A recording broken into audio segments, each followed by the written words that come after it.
Hello, and welcome to the ScopeStack InScope podcast. My name is John Scott. I'm CEO and co-founder over here at ScopeStack, where we solve all of your IT services scoping and pricing needs. I'm happy to have Josh Skeens, CEO of Logically, join me on the show today. Josh, thanks for being on, man. John, it's a pleasure. I appreciate being here. Yeah. Well, hey, I want to pick your brain on a bunch of stuff. We were just talking about OpenAI and ChatGPT, but we'll save that for another topic maybe. But I want to I think you have an interesting perspective coming from a cybersecurity firm, COO at Logically, now CEO at Logically. And so you've kind of seen the spectrum of growth of an organization. What does it look like to scale it out? But then also having the context of cyber, which is a big deal for everything that we're doing today in the IT services world. And so, yeah, I mean, maybe let's start with give us a, past couple of years of Logically, what's been happening, how you got brought into the fold, a little bit of size and scale just to set the stage. And we'll just kind of dive into, okay, what are the important topics of scale and how does cyber roll into it? Sound good? Yeah, of course, man. So just a little bit of a history lesson. Logically's been around since about 2018, was established as an MSP, probably one of the first MSPs to execute on a private equity thesis that probably started in about 2012, 2014, which was take all these MSPs that are out there and roll one up and make it larger. And there's a lot of us doing that now. But in 2018, two companies came together to form Logically. And since 2018, we've done 13 acquisitions of MSPs. It's crazy. And I came from, it's crazy, of all shapes and sizes too, right? I mean, we're doing $5 million acquisitions to $25+ million acquisitions of companies and bringing them together. And then we did an acquisition of an MSSP, Certain, which was probably about 18, 19 years old from a company perspective when purchased. And I was currently the CTO and COO of that company when we exited to Logically in March of 2021. Since 2021, we've done two more acquisitions, two other MSPs. And now we're just in the hyper growth phase of pulling all these MSPs together, making it one sustainable business through organic growth, and bringing all the great skills and the talent that we brought together when we found these MSPs. And we're 100+ million in the market today, growing very rapidly. Of course, with my background and getting able to jump in as COO, we started focusing very heavily on what we were doing from a cyber perspective. We've seen astronomical growth in that perspective. 40% growth in 2022 in security revenue. We're at 25+% revenue growth to kick the year off from a security perspective. So that's awesome. Really fighting that balance right now of, are we an MSP or are we an MSSP? And me having the cyber background, it's been enjoyable to see that. Always had a strong relationship with other MSPs too, but at Certain, we were a pure play cyber company. Right. That's all we did. And the exciting thing for us now, Logically, is we can go to market with pure play cybersecurity solutions where many MSPs will tell you they do security, and I appreciate where they're coming from and what they're doing in the market. But I mean, we're delivering enterprise level cybersecurity to clients now. When I came on as CEO at January 1 of 2023, part of my pitch is that over the next 2 years, we want to split our revenue 50-50 between MSP services and cyber services. And that does not, I've got asked this question several times in other interviews, we are not exiting the MSP space. We do want to become an MSSP, but my hypothesis is that over the next 5 to 10 years, you will see many of the MSPs either leave the space, be gobbled up, and everybody will turn into an MSSP eventually. Yeah. I mean, I think you are in a unique position, right? Because you, kind of as you mentioned, you had these two worlds collide. And so now you have the opportunity to integrate those two things together, lean heavily on one versus the other, as opposed to some other organizations that might have to rely on a third party or something like that to really layer in that cyber part. But again, I mean, you got to do what you got to do. But did you find it uniquely challenging, or has it been challenging getting the rest of Logically to kind of get on board hey, cyber's got to be a part of everything we're doing? Or is that pretty well understood, you think, in what the company's doing today? Challenging but accepted is what I would tell you. Challenging the aspect of when you start to message it out. From a psychological standpoint, people hate change. It's just natural, right? I always break it up into thirds, right? If you change, I always say a gold bar, right? It's a funny story that I tell everybody, but this is how I relate to change. Is that if I took a gold bar and I put it on everybody's desk, and we're all back in an office again, right? There's no COVID, and we're all back in an office working in a brick and mortar. Gold bar on everybody's desk. 1/3 of the people would be happy that there's a gold bar. 1/3 of the people would not even notice there was a gold bar. 1/3 of the people would come to my office and say, "Why did you touch my desk?" Yeah. Right? That's just the nature. Why is there a gold bar on my desk? Right. Yeah. And somebody was in my space, right? All kidding aside, security is where the market's going.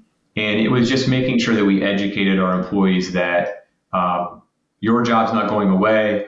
We need you to come up to speed. We need you to be knowledgeable because here's why. And it's the dirty little secret that MSP is a commodity business now. It really is. Mm-hmm. From an actual MSP perspective, you can go buy our tools. You can go buy our software. Everything we do, you can go buy it off of the shelf anywhere. It didn't used to be that way. It's a knowledge game now. So you also have to then have expertise that other businesses have. And that's in cyber. And that's where it's at today. Yeah. So you're growing this organization. You're rolling up initial MSPs. What have been some of those either aha moments or oh crap moments, right? As you're scaling, as you're thinking about scale, and you're growing as fast as you are. I mean, what are some of the top considerations you're having to make as a leader of the business, and the rest of the folks on your leadership team? What's top of mind for you as you're thinking about scaling? Client relationships. I'm a very big customer service person. It's near and dear to my heart. I'm an operator, have been for many years. And I tell everybody, that we're a customer service company that happens to do cybersecurity and IT solutions. We're not a cybersecurity company and an IT solutions company that also has some customer service. Two completely different things and different approaches to the business. And if you don't put customer service first, you're going to finish last. But that's difficult when you take these companies that were $5 to $10 million and very relationship driven, and now they feel like they've been gobbled up by $100 million behemoth, right? And they're like, well, maybe I don't have the relationship with this person anymore. So we're really doubling down on how we do client relationship at Logically, and I'm really proud of a lot of the initiatives that we have going on. Service quality too. It's pretty easy to manage the quality of the product being delivered when you have 10, 15, 20 techs. It's a different when you have 220 techs. Yep. So making sure that you're paying attention to your service quality, have a department that does service quality. Many of these businesses don't have a department that ever focused on quality. Mm. Now we have QA people that are looking over the work that we're doing every day. And then managing your costs. I would tell anybody that goes through merger and acquisition, your costs can get out of control pretty quickly because John, your company used this software to do this very same thing that I was using this software over here to do. And then you got to look at all these different platforms that you bring together and start saying, how are we going to manage this cost and find some synergies in the business to make this make sense? And that's been a heavy challenge over the last year and a half. Yeah, because I would imagine every single organization comes with their own tool set, their own goals that they had for that tool set. And so, you're trying to step back and say, okay, what's the outcome we're trying to get out of whatever? Maybe it's not a tool specific thing. And so, we even see that in our business, right? We're not nearly the size of yours. So I think I love the idea around customer first, like that was your first answer. And I think you start thinking about MSPs being a commodity too. That relationship piece, it can't be a commodity, right? That's unique. It has nuance. If you truly understand where your customers are trying to go, you understand their business, then I think you're a step above, right? And it's really hard to replace that at a certain point. And so I would imagine as you're continuing to scale and you're building an organization, if you start losing that, I would agree that's got to be a number one thing that you keep an eye on. So, I think that's a great call out for sure. Yeah, I mean, we preach it, we breathe it every single day. Um, Great customer service is table stakes. So you can't say, well, how are you different? We deliver great customer service. Okay, well, that's an expectation. Right. So how are you different? And a lot of that is being a thought leader, and you've got to have some really skilled people on your team to be able to do that. But it's not all about just selling something to the client. It's about creating that relationship, going in there, providing strategy, being a thought leader about, hey, this is where your business is at today. This is what I think you should do. Here's how we can get you there. Having those conversations, you might not ever sell anything to somebody for 2, 3, 4, 5 months, but you're crafting and creating that relationship the entire time to when you have that thought that you need something, that we're the first people that you call because you know that we have your back. Okay, so to layer on top of that, like hiring then, right? So as you're hiring people, you're adding to the team, I would imagine that kind of conversation is an expensive one to have because you have to have the right people, the right mindset potentially, right? I mean, are you having to think about things differently hiring now, where Logically is now versus where they were 2 or 3 years ago? Are you having to ask about cyber? Are you having to like hire end resources? Like just how do you then start thinking about building the team out as you scale it? You know? Yeah, I mean, typically what you would do from an MSP perspective, if you're smaller, a lot of times is you'd almost have like a farm system if you're a baseball fan at all. Mm-hmm. And that is you bring somebody in at a lower level, entry level, and you give them the ability to grow inside the org, and then you move them up the ladder, and then basically about the time you've increased revenue enough, you bring in another person. That strategy is different when you get to the size we are, because sometimes you need an A+ player that's got 5-10 years of experience right then and there, and you don't have anybody on the bench that's got that for you. Right. So that's a really big different approach to hiring that a lot of our managers have had to think about. But we're big on hiring the right person with the right attitude, with aptitude, very customer centric. We see people that thrive in our organization are people that have worked at McDonald's and Wendy's. You know, they have a customer service background. They say please and thank you, like they get it. But also people that have a heavy thirst for knowledge, because in our industry, change is daily. It's rapid.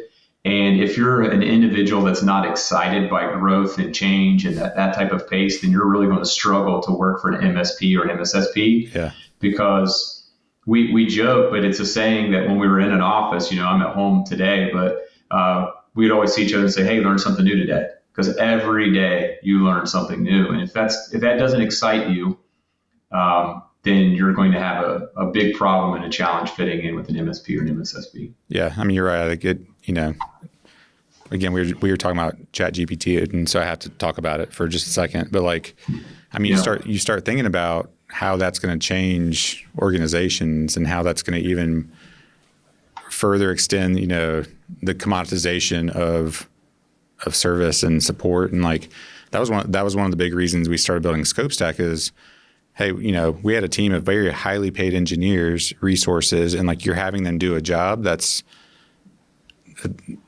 not why you're paying them that much money. You're paying them a lot of money to be in front of the client and have the client conversation that you're talking about, not copy and paste Word documents, right, and build spreadsheets and do that kind of stuff. And so like you start thinking about very valuable resources, i.e. highly paid resources, depending on which way you look at it. And like you want them in front of the client having the conversation because those are the folks that typically thirst for that knowledge.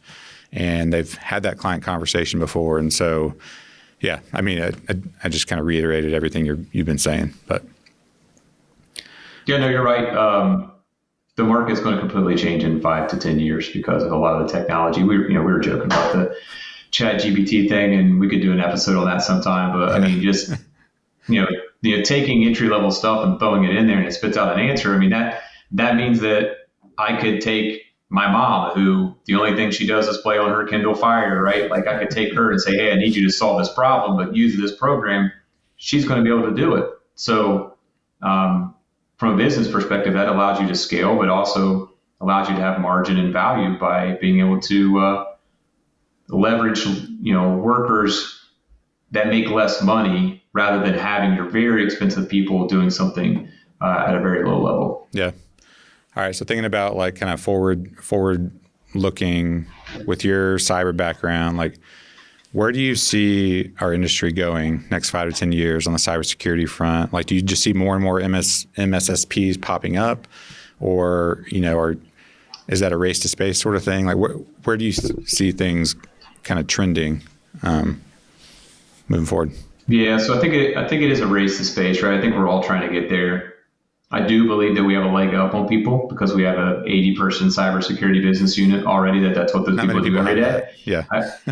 No. And I've had other MSPs of our size say that we're trying to do the same thing, and we fear that you guys have 2 years on us. Mm-hmm. So we just have to go execute. But where's the space going to go? Cybersecurity, it's going to be in all business operations. There's going to be a cybersecurity leader, strategist, or whatever, a part of every department, whether that's full-time or integrated, but they're going to be a part of each sit-down conversation about how are we being more secure and building security into everything that we do. That means it's going to take even more cybersecurity professionals, and we all know that we already have a shortage of those people. Right. But you're going to need even more of those people throughout your organization. We've been talking about it for a while, but IoT is not going away. Every day something else gets connected to your home, your refrigerator, your washer, your dryer, whatever that might be. And that just continues to increase the attack surface. So, and those things don't get patched like they should. And also, if I'm not an IT person, like how are your parents supposed to know, who maybe never worked in IT, that they bought a washer and dryer that's hooked up to 5G or is on Wi-Fi and they need to patch it? Like, nobody's looking at that stuff, right? But it does leave holes in that. So I look at that as a concern.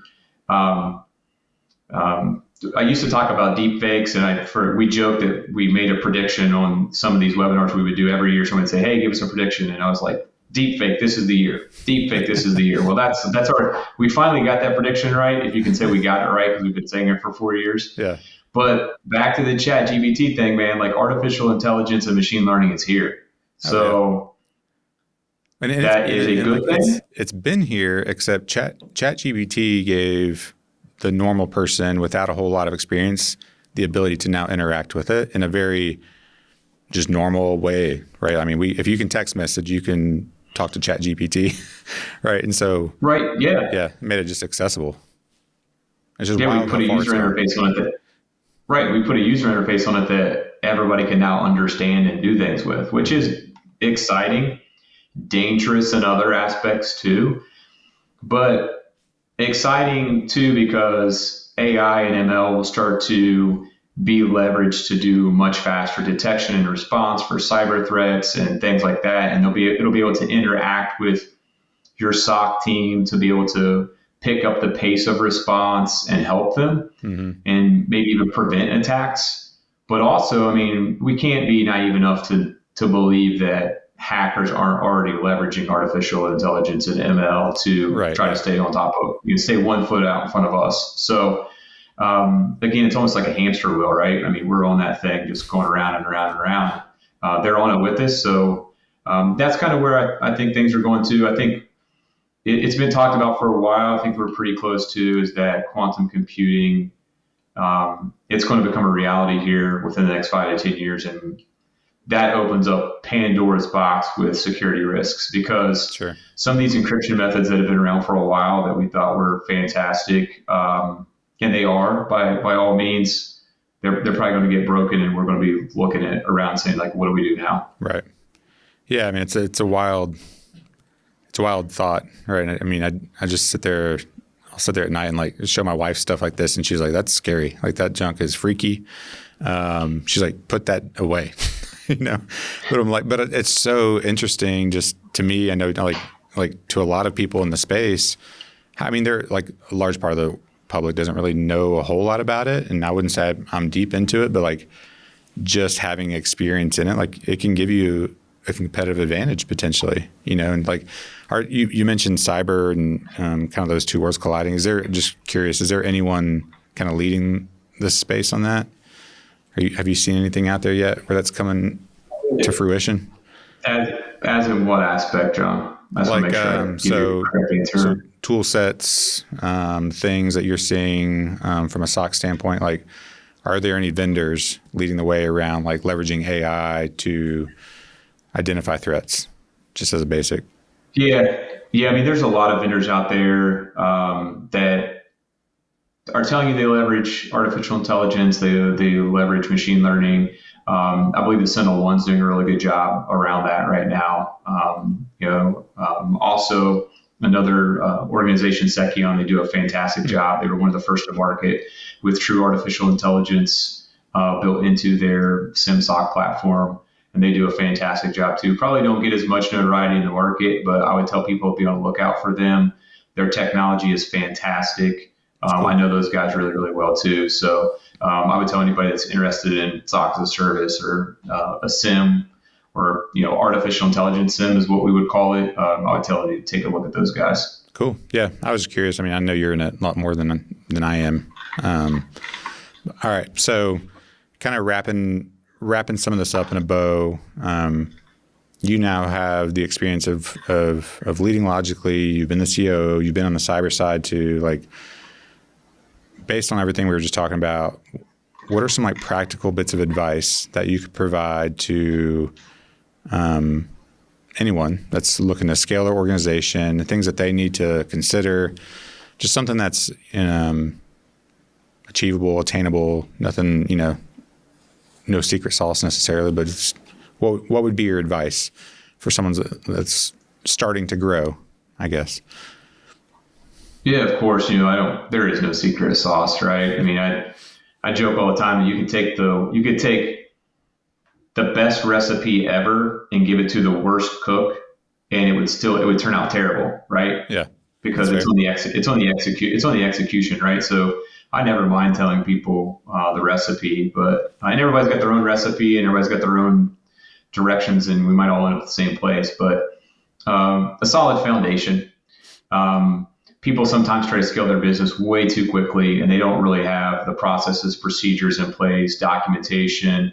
Like, what are you really trying to be, and where are you trying to really go? Yeah. Like, figure that out first before you really take off, because otherwise you're going to get to a certain size and realize, man, I should have done this already, because it's going to be really difficult to go to the next phase. I mean, the tiers of the MSP world are 1 million, right? Like, everybody's trying to get to 1 million, and it's difficult. And then the next phase, and most people stall out there, and then you try to get to 5 million. Once you get to 5, then it's 10, and then it's 25. And each time you go up a tier, a large percentage of MSPs never get to the next phase because it's really difficult. Yeah. And you got to start with a solid foundation.